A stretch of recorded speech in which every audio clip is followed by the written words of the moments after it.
Okay. Okay, welcome to our Green Book Reading Club. We're continuing chapter 28. We're halfway through the first page, and we're going to go to the second break on page 72. And what I'd like to say is we have Vero translating into Spanish, and now I just posted my first one with Portuguese translations in the subtitles, and we're going to add Portuguese, I think, to some of these, which is really exciting to me because we're getting these messages out to the world of chiropractors and students because our philosophy is very important. The philosophy of chiropractic, and it's getting lost very often with techniques and people with self-help growth, and our philosophy is being lost. So is everybody ready for me to start? Bien, bien? Okay, so we're going to start the reading now. Excuse me.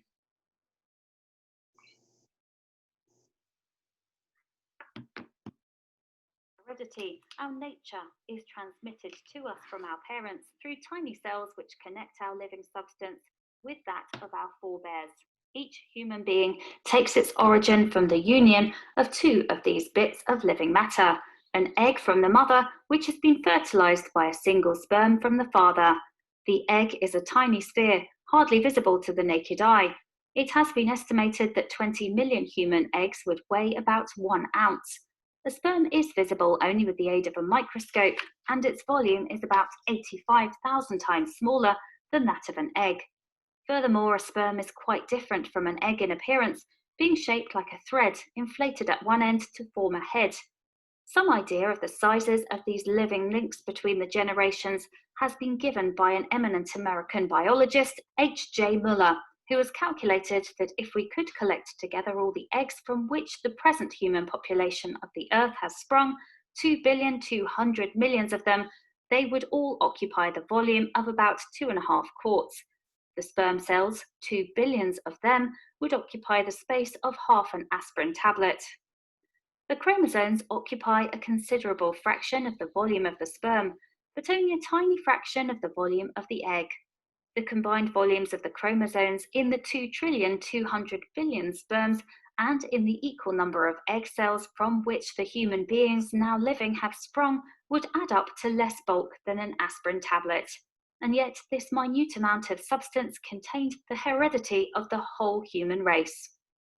Consider facts and figures of muscles of spinal column and how important a part they play in man's upright position. With only 3 pairs of spinal column muscles, 13 on each lateral half, there are more than 67 million possible combinations of muscular contractions and relaxations, producing balance. There are 144 muscles directly attached to the movable spinal column, both right and left lateral sides. To multiply figure out to the 144th power gives us a figure beyond the grasp of educated man. As an educated individual, could you direct these normal balances or adapt them in abnormal balances? Obviously, only innate can create balances of such astronomical possibilities of muscular combinations. How fast can a great pianist move his fingers? Scientists answered the question by taking motion pictures of Paderewski playing the swiftest of his compositions. They made the discovery that in music, as in magic, the hand is quicker than the eye. With both hands working at top speed, the Polish master hit 120 notes a second with each finger. He couldn't keep that up for an entire piece, but he often struck almost 1,000 keys in a minute or so, at the same time varying rhythm and striking force in unimaginably subtle ways. The hand has sensing devices, about 5 million tiny sense organs embedded in them. They serve as built-in meters and register pain, touch, pressure, warmth, cold, and other sense impressions which innate interpret. Could you educationally build such tools to do so much? We are fearfully and wonderfully made. The human body is a chemico-mechanical organism of utmost complexity, more complicated and refined than entire telephone system of USA. The human heart is a pump, but a mechanism of finest materials and design more than anything Detroit has been able to turn out. This organ beats at 1 million times in first 20 years and another billion in about each 20 years thereafter. With each stroke, adult heart propels through its ventricles from 2 to 3 ounces of blood. This adds up to the almost incredible total of 14 to 20 tons every 24 hours. Its work is the incessant job of circulating blood through arteries, veins, and the 60,000 miles of capillaries, 10 to 12 pints of blood through body in about a minute. A ditch digger lifting a 20-pound spadeful of dirt only 3 times a minute moves 29,000 pounds or almost 15 tons of material in 8 hours. Could you educationally generate this power to do these things? No educated human being could duplicate the human brain. An equivalent to its duties would need to be the size of Rockefeller Center. It would require many men, several lifetimes to wire it, and top through all the ramifications of all wires for all functions through all its 24 superior and 24 inferior floors. Electrical power requirements would equal power used to supply Greater New York City. Necessary cooling system would be so enormous that you'd have to divert the Hudson River to supply it. Innate not only builds such a brain over its extensive nervous and muscular system as only one part of a totality human being, but assembles all without errors, adds power to heat and cool all parts, intercorrelates their products and byproducts in their interrelationships, directs those intellectual functionings from birth to death, restores parts out of order and repairs parts, should there be a traumatic breakdown of some of its parts. And then there are so-called medical scientists who call this innate a subconscious mind. To get a slight idea of what is going on continuously in the innate mind, think of 1,000 telephone switchboards, each big enough for a city like New York, going full tilt, receiving and transmitting requests, questions, answers, orders every second of all the time. How are light, sound, temperature, and all the other aspects of external and internal world translated into seeing, hearing, feeling, and responsive action? We may not know the answer, but that such does occur is obvious. Why debate the obvious? What constitutes genius? Presumably, the highly so-called gifted person has an inborn capacity to coordinate his innate to his education. This much is certain: the wisest man, whoever he may be, did not in his educated lifetime use more than a tiny portion of the potential capacities of his innate. Whatever the product, so the producer. There's virtually nothing new under the modern sun. Jet propulsion has been used for ages by dragonflies, nymphs, and squids. Bats navigate on a principle almost identical with sonar and radar. Snips and nutcrackers are like the claws of a lobster. A hypodermic needle is the same as the stinger of a scorpion or fangs of a rattlesnake. Pipes of an organ are like tiny whistles built in the trachea of birds. The iris diagram used to regulate light for cameras and the eye of an owl operate on the same principle. The modern whale harpoon and the tongue of a woodpecker are the same except for size. Okay, that's where we stop. I'm going to have Vero start hers, okay? Ok. Entonces vamos a continuar leyendo el capítulo 28, donde nos quedamos la semana pasada. Dice: toda nuestra herencia, nuestra naturaleza, es transmitida a nosotros por nuestros padres a través de pequeñas células que conectan sustancia viva con la de nuestros antepasados. Cada ser humano toma su origen de la unión de dos de estos pedacitos de materia viva, un óvulo de la mamá que ha sido fertilizado por un único esperma del padre. El óvulo es una pequeña esfera difícilmente visible a simple vista. Ha sido estimado que 20 millones de huevos humanos pesarían como una onza. Un esperma es visible únicamente con la ayuda de un microscopio, y su volumen es aproximadamente 85,000 veces más pequeño que el de un óvulo. Además, un esperma es bastante diferente a un óvulo, en apariencia siendo de forma como un hilo inflado en un extremo para formar una cabeza. Una idea de los tamaños de estos vínculos vivos entre las generaciones ha sido dada por un eminente biólogo americano, H.J. Müller, quien ha calculado que si pudiéramos recolectar todos los óvulos de los cuales ha surgido la población humana actual en la Tierra, 2.200.000.000.000 de ellos, todos ocuparían el volumen de aproximadamente 2,5 cuartos de galón. Los espermas, 2 billones de ellos, ocuparían el espacio de una mitad de una aspirina. Los cromosomas ocupan una fracción considerablemente del volumen del esperma, pero solo una pequeña fracción del volumen del huevo. Los volúmenes combinados de estos cromosomas en los 2.200 millones de espermas y del mismo número de óvulos de los cuales han surgido los seres humanos que ahora viven, sumarían menos que una tableta de una aspirina. Y sin embargo, esta pequeña cantidad de sustancia contenía la herencia de toda la raza humana.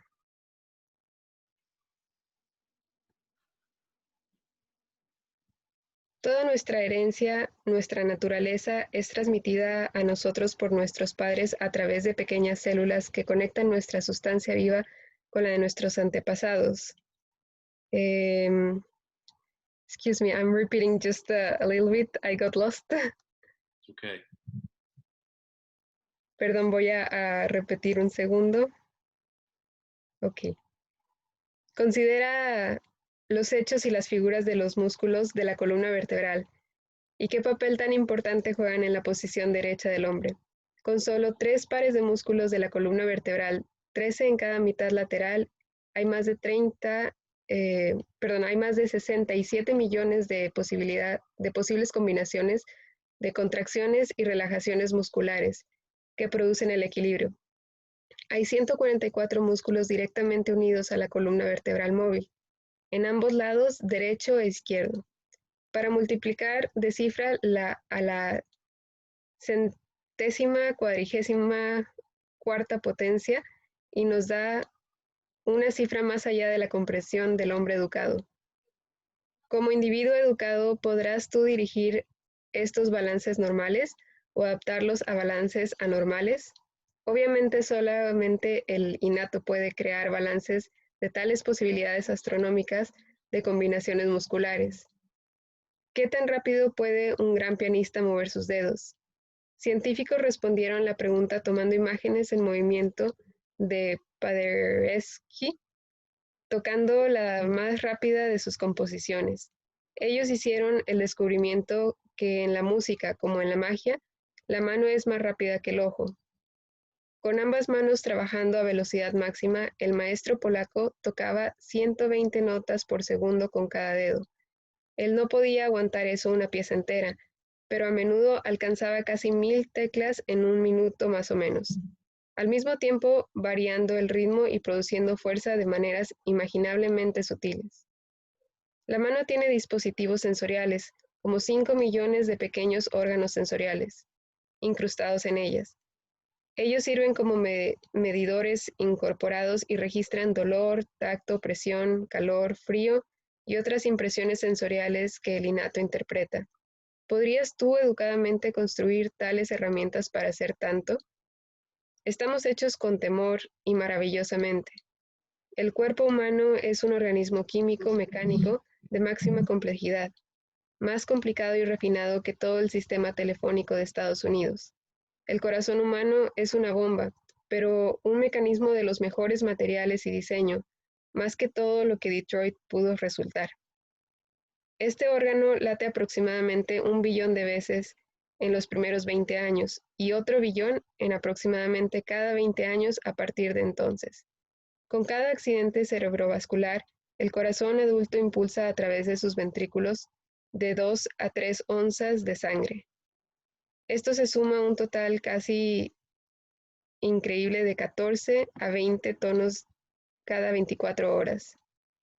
Su trabajo es el trabajo incesable de circular la sangre a través de arterias, venas y 60.000 millas de capilares, de 10 a 12 medios de litro de sangre a través del cuerpo en aproximadamente 1 minuto.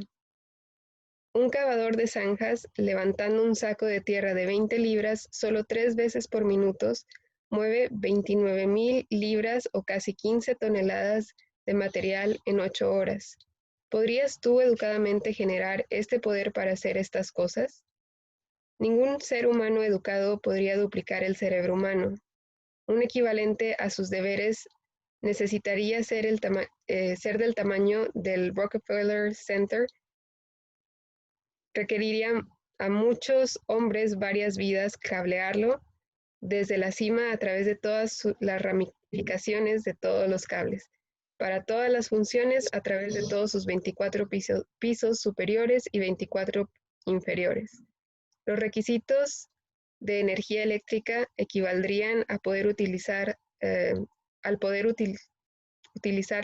para, los requisitos de energía eléctrica equivaldrían para poder utilizarlo para abastecer el área metropolitana de Nueva York.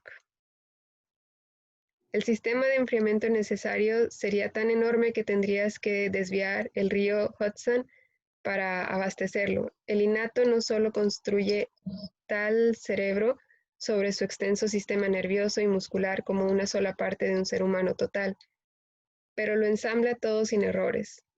Agrega potencia para calentar y enfriar todas las partes. Correlaciona sus productos y subproductos en sus interrelaciones. Dirige esos funcionamientos intelectuales desde el nacimiento hasta la muerte. Restaura y repara partes que no funcionen en caso de que haya un problema traumático de algunas de sus partes. Y luego están los llamados científicos, médicos que llaman al innato una mente subconsciente. Para tener una ligera idea de lo que sucede continuamente en la mente innata, piensa en 1000 tableros conmutadores telefónicos, cada uno lo suficientemente grande como para una ciudad como Nueva York, recibiendo y transmitiendo a toda velocidad solicitudes, preguntas, respuestas, pedidos, cada segundo de todo el tiempo. ¿Cómo son la luz, el sonido, la temperatura y todos los demás aspectos del mundo externo e interno traducido en ver, oír, sentir y responder? Puede que no sepamos la respuesta, pero eso sí ocurre, es obvio. ¿Por qué debatir lo obvio? ¿Qué constituye un genio? Probablemente la llamada persona superdotada tiene una capacidad innata para coordinar a su innato hacia su educación. Este tanto es cierto, el hombre más sabio, quien quiera que pueda ser, en su vida educada no usó más que una porción pequeña de las capacidades potenciales de su innato, cualquiera sea el producto, así como el productor. No hay prácticamente nada nuevo bajo el sol moderno. La propulsión a chorro ha sido utilizada durante siglos por las libélulas, las ninfas y los calamares. Los murciélagos navegan en un principio casi idéntico al sonar y el radar. Las pinzas y los cascanueces son como las garras de una langosta.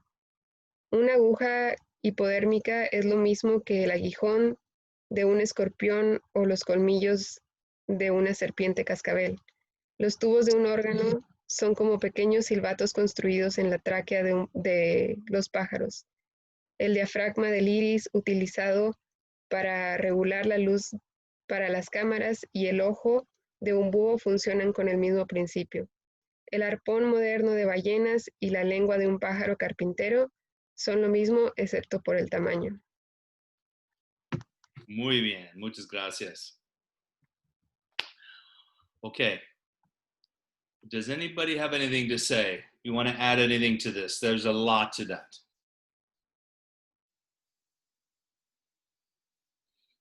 I'd like to say something. These are all examples. My friend Pasquale, like we said, we're going to maybe do some translating of Pasquale's videos, said speak in parallels. The Bible is stories speaking in parallels. When we have stories and examples, people understand it. Maybe you want to say that.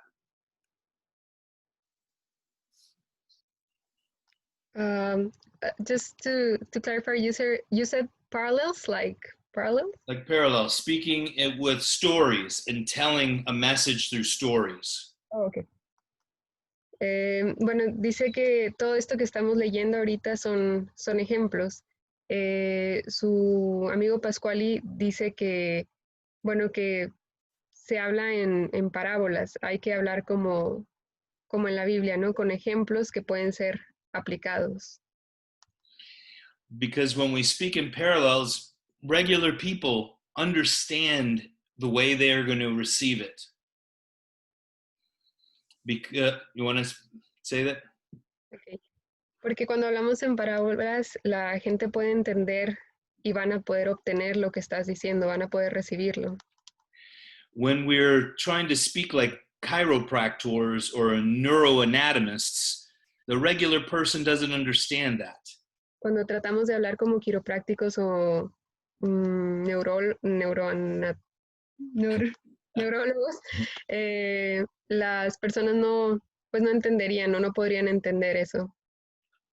So speaking, these are very important processes of B.J. Palmer, that they're example after example, because the chiropractor needs that too. And it's not just in the head, but showing how powerful, innate, and the creative forces of God, and making things simple for us to understand. Estos son ejemplos sobre ejemplos que hizo DJ, que demuestran lo poderoso que es, cómo Dios hizo todo esto, y bueno, lo ponen como ejemplos para que nosotros podamos entenderlo. So he does that a lot in many of his books. After a lot of philosophy, then parallels. And we're going to get more philosophy after this is done. Entonces, bueno, se toma todo esto como estas historias, estos ejemplos, y bueno, vamos a seguir viendo esto, ¿no?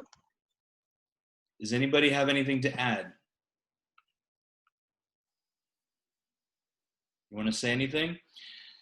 These little examples are just the power of innate, from the size of the tongue of a whale to the size of a tongue of a hummingbird, and how magical just the one in our own mouths is. It tells the difference between solid, liquid, and gas. It tells taste. You know, it speaks words and it can whistle. Bueno, y comenta nuevamente sobre todos los ejemplos, cómo compara pues las cosas, ¿no?, que acabamos de leer, como los sonidos de cuando hablamos son como los silbidos, los sonidos que producimos, y lo que comentábamos hace un rato, ¿no?, de pues todas las comparaciones que hay de todo lo que ha existido por mucho tiempo y que ahora está siendo como representado de otras maneras. Okay, does anybody have anything to add to this? Well, yes, me, Hayan. Sorry. How about we start with Miguel and then Stephen? Okay. Okay. Well, this is a question. For example, can you explain the difference between the tone of the nervous system? Because, well, some people think that the tone is about muscles, you know? So can you explain that? Talking about the chiropractic, the philosophy behind it? Okay. Would anybody like to add some input to that? Stephen, you have anything about you would like to express about tone? If you want, I do. I can translate it. Go ahead, translate. My question. Le pregunto al doctor Haig que cuál es la diferencia del tono de la médula, o sea, del sistema nervioso, cuando hablamos de quiropráctica, porque muchos lo confunden con el tono muscular. Entonces él va a explicar esto. Go ahead. Thank you. Would anybody, you know, ask if anybody wants to have some input on that? We're all taking discussion. ¿Alguien en español quisiera también responder a la pregunta de Miguel? Puede hacerlo. I put it in this way. If a vibration of a beautiful violin, that tone of that system is playing in this beautiful harmony with the rest of an orchestra, if one of those instruments is slightly out of tune, the whole system changes. The function changes of the entire orchestra. And the quality of the output is changed. Does that make sense? Yes, absolutely. Bueno, respondía el doctor John que opone el ejemplo que, por ejemplo, la vibración de un violín que está tocando en una orquesta. Si está toda esta orquesta y alguno de estos instrumentos está fuera de tono, el resultado final de lo que escucharíamos sería completamente diferente. And the entire universe is in vibration. The difference of the vibration makes it solid, liquid, or gas, no matter what it is. So the quality of that vibration determines what material matter that makes. So the tone, the chiropractic tone, chiropractic based upon tone, is that harmony within. And it has a lot more to do. Muscle is nothing, to me, has very little to do with it. It's the outcome of the nerves being in tension and that tone changing, and the muscles follow that input or that output to protect. But they're the end result, not the beginning. Does that make sense? Kind of. That's why speaking in parallels is important. Yeah.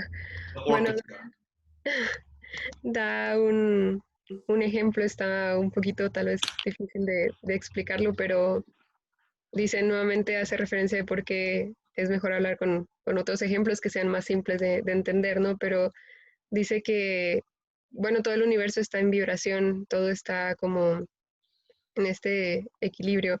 Y bueno, contestando parte de la pregunta de Miguel,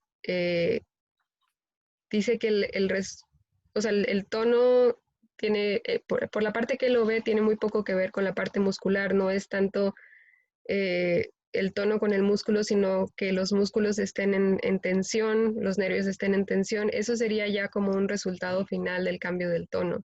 No es como el inicio de eso, sino el resultado final. Los músculos más bien reflejan el cambio del tono.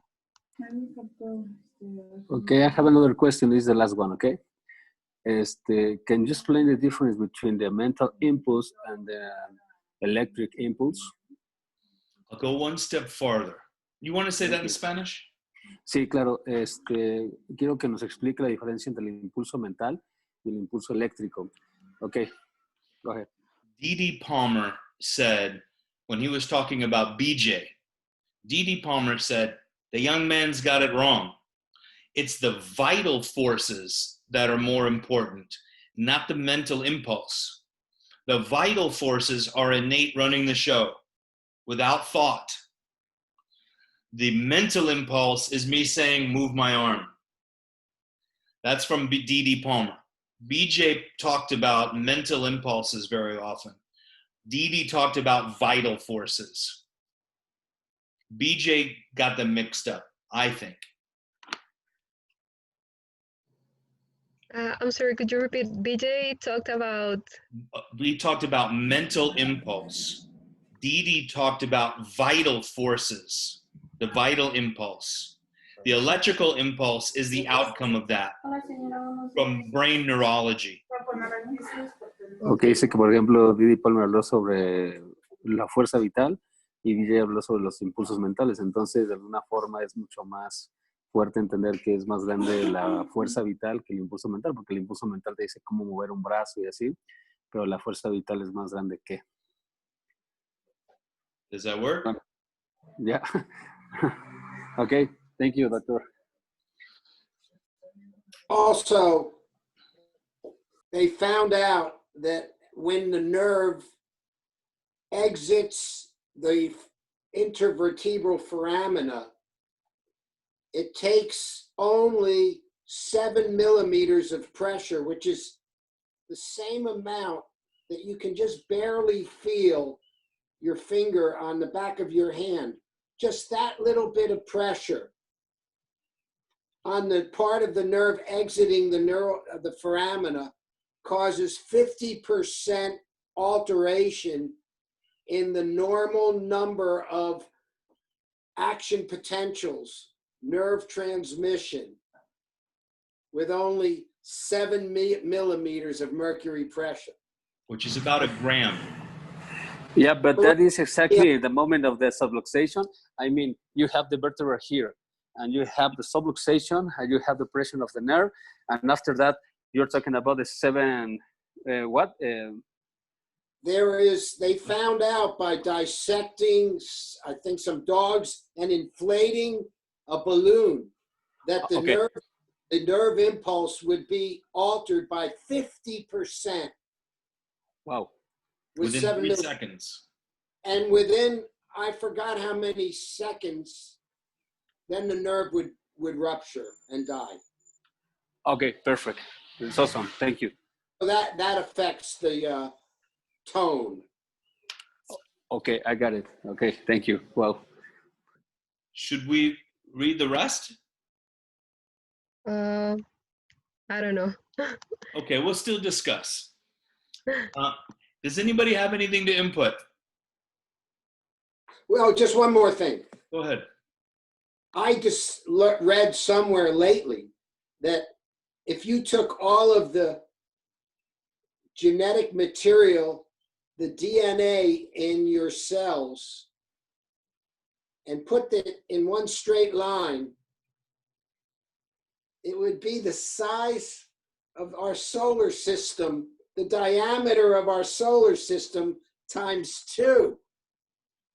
I've heard similar. Amazing. Decía Steven que hace poco leyó que si tomas todo el material genético, el ADN de las células, y lo pones en una línea recta, sería del tamaño del sistema solar por 2. So I just want to finish right now, if you don't mind, and just talk about how powerful this chapter is. Because it's talking about how amazing the world is, how amazing you are, how amazing I am inside. Not the things that I've learned out in the world, but the things that were created already in me. Do you want to say that? Ok, está diciendo que antes de terminar quisiera hablar qué tan poderoso es este capítulo. El capítulo habla de qué tan asombroso es el mundo, qué tan asombroso son ustedes, como qué tan asombroso es él. Y pues refiriéndose a qué tan asombroso es adentro, que es él, ¿no? No solo lo que aprende del mundo, sino todo lo que viene de adentro. And when we have respect for what innate has created, and we're going to get into what is innate, and they've broken it down for us. There's universal intelligence with it, which is God, innate intelligence, which is God inside of us running the show, and then educated is what we've learned in this material world. That is innate. It's God, it's life, it's the amazing part. That's why he talks so much about it. Dr. Haig, for example, talking about this, there is another relation, excuse me, there is a connection with the innate brain and the educated brain. Yeah, you know what I mean? Yeah. For example, when you are accepting all the situation here and around the world and you never hear inside you, you know, the universal things and innate things, and you maybe make a mistakes on the way. Let's translate that last part, and then I'm going to go into that one because it's very important, Miguel. Okay, yeah, okay. Le pregunto sobre la situación del cerebro innato y educado, que a veces cuando no escuchas al innato, pues está cerrando mucho en el camino. Entonces voy a explicar un poco de eso. Okay, go ahead. Do we get the first part, Vera? No. Okay. Yeah.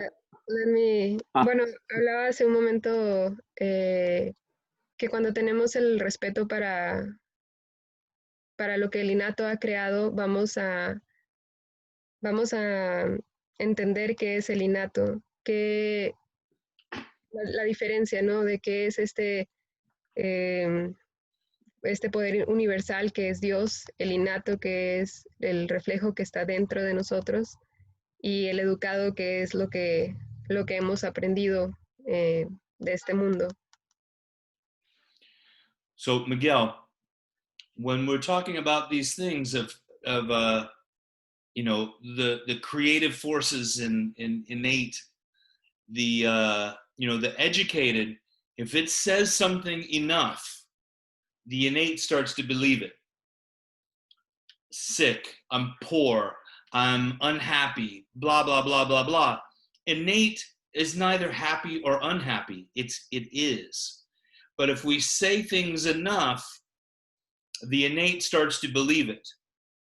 So a lot of what BJ was talking about was separating innate to educated, and then having creative with innate, having creative thoughts from the educated.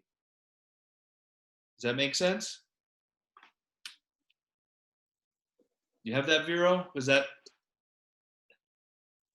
It's hard to translate this, I know. Bueno, I got the first part. Dice que cuando hablamos de estas fuerzas creadas por el innato, si pone el ejemplo de que si el educado dice algo muchas veces, el innato empieza a creerlo. Hace una referencia como que el innato no es que esté feliz o triste, solamente es, pero si la mente educada dice algo lo suficientemente o muchas veces, el innato empieza a creerlo. And then you said something about... Decía que BJ hablaba de separar el innato del educado y que el innato era como, o trataba de hacer que el educado sea una inspiración de lo que decía el innato. Is that a little clarification? Does that clear things a little bit, Miguel? Yeah, it's so much better now. Thank you. It's a complicated topic. And Yeah. most chiropractors spend their entire life never being able to grasp it. And I'm working on it myself every day because it's important. The positive things that I'm thinking, and it's going, you know, I don't know if you hear about what's happening in the United States now. I'm not going to repeat it. The only way to solve it is with love and peace, not with any more anger added to it. And someone just sent me a message. What should I teach my children? How do I teach my children? I teach them love and peace. We can't add fuel to a fire by adding more anger, but adding love is the water to fire, to this fire. So it's the same thing from educated to innate. Make sense? Yeah, it's all working together. All working together. Comenta que, bueno, lo que él está pensando, los pensamientos positivos que ahorita están pasando por su mente es, bueno, por ejemplo, con lo que ahorita tal vez se escucha que está pasando en Estados Unidos, él dice que la única manera de resolverlo realmente es con paz y amor. Si pones enojo o ira hacia este problema, lo único que estás haciendo es agregarle leña al fuego. Y si pones amor y paz, realmente es como el agua para apagar el fuego. Okay. Anybody have anything to add? Or any more questions? I think that was good. Well, I remember that we were talking about a few weeks ago about this, about that everything that this chapter talks about is we are a miracle. We are living a miracle. It is not possible to make all the things that the innate does consciously. And well, everything is about examples that if we try to if we try to replicate consciously, we couldn't do it, and that's anything isn't invented. we are just trying to replicate the nature itself.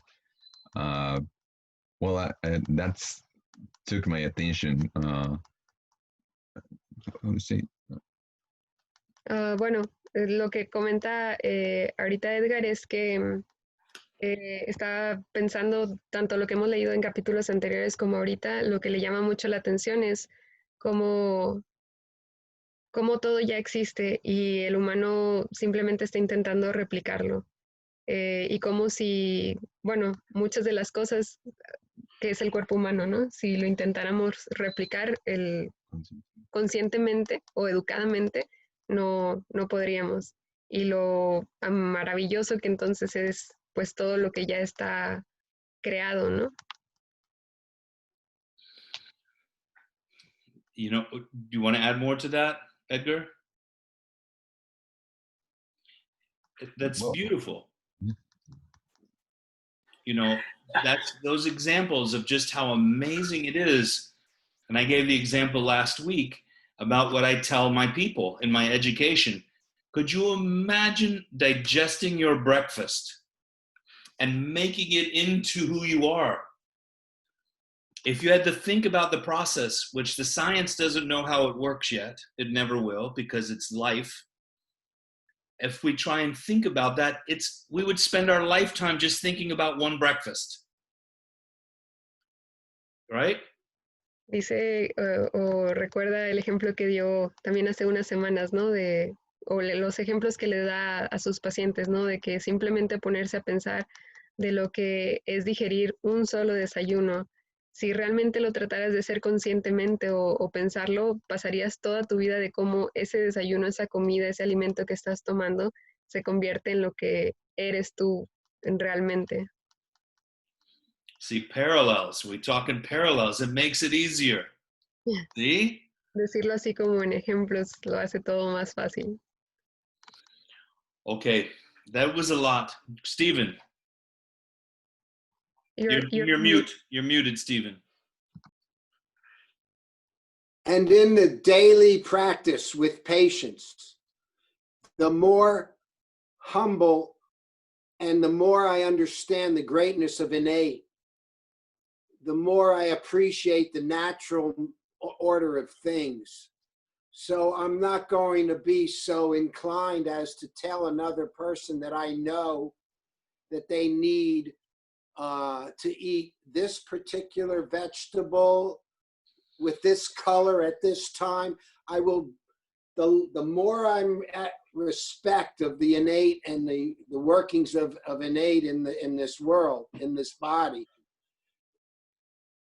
the less interference I will be giving my patients, or educated suppositions. And if you think about what's going on now with diet, for example, people are now saying, eat natural foods, the way your great-grandparents did before we added all this stuff. And even with this immune, they're trying to come up with cures for cancer and COVID-19. And it's all about getting the immune system to, duplicate the immune system. So when we go back to our philosophy, it has a practical authority. Our authority doesn't come from our schooling. Our authority comes from our appreciation of what we're talking about today, about the wonder of nature. Maybe you can sum that up a little bit, Vero.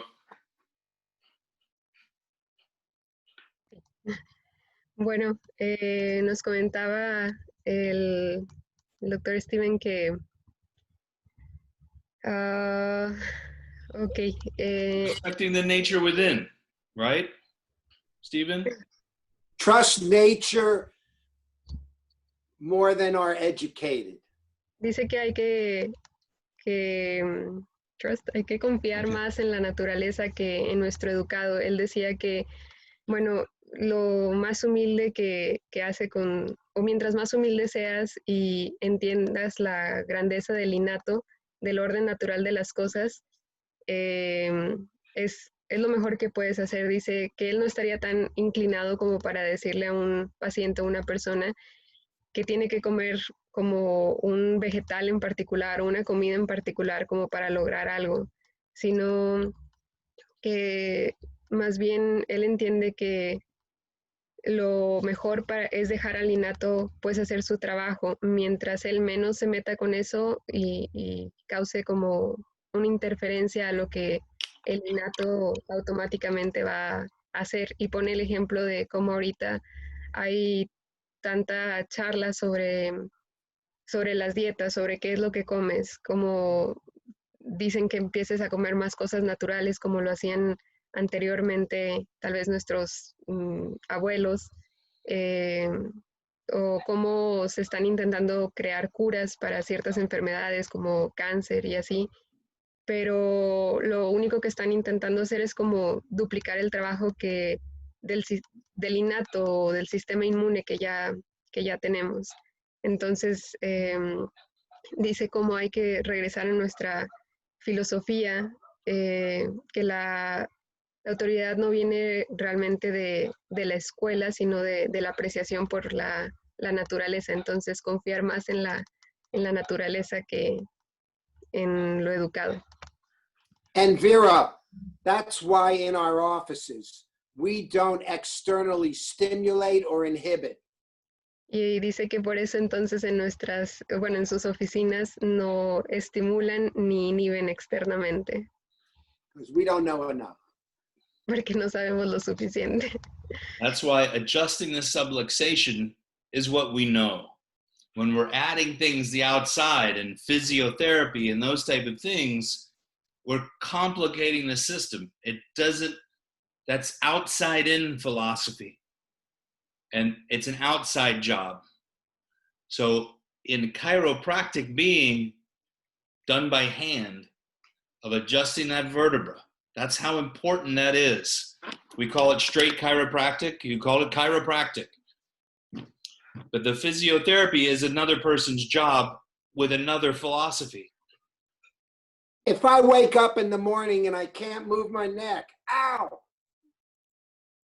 My job's not to increase the range of motion. Bueno, comentan que lo que nosotros hacemos es ajustar la subluxación. Eso es lo que nosotros como quiroprácticos sabemos. Cuando agregamos otras cosas, como, bueno, otros tratamientos como de fisioterapia, eso es trabajo y esa es una mentalidad, esa es una filosofía diferente de fisioterapeutas. Lo que quiropráctica significa es hecho con las manos y tenemos que apegarnos a nuestra filosofía y no algo que viene externo o de afuera. El doctor Steven dice, si un día me levanto y me levanto con dolor de cuello, no puedo voltear mi cuello, su trabajo realmente no es voy a aumentar mi rango de movimiento. So I think we've done a lot of work today. This was a lot of important things. Louis, great to see your face. And we've recorded this. We're going to, I just spoke to my good friend, Francisco in Brazil, in Sao Paulo, and we're going to start putting subtitles in Portuguese. It is so awesome. And, with the Spanish and Portuguese, and we're reaching the world. And South America, Mexico, Central America is growing so big with chiropractic now. It's so exciting. So this is what I have. I think we should end right there. Is that good for everybody? I also, Vero, if you can just translate this too. Daniel Knowles from Mile High, he wants posts of Green Books readings. He sent me a message today. I'm going to post one in English. And we can post them. Everybody can do it. But I also asking in Spanish too. Maybe you can announce that, or Portuguese as well. but of somebody reading maybe what you have or what have you, and posting on Mile High Cairo and we posted at DE, we'll post it everywhere. But I think that's important too. Okay? Is that too much? You got it all? You got a little cut off, but just to see if I understood, Daniel someone will post? We'll post on Facebook. Mile High Cairo is Mile High they do in Colorado, and Daniel Knowles runs that, and he's asking for live Green Book reading posts like we're doing now with individuals as well, because I post this on there. Okay. So he's asking for more posts, and he asked me to announce it to people, and I think it's a very good idea. And I say we do it in every language.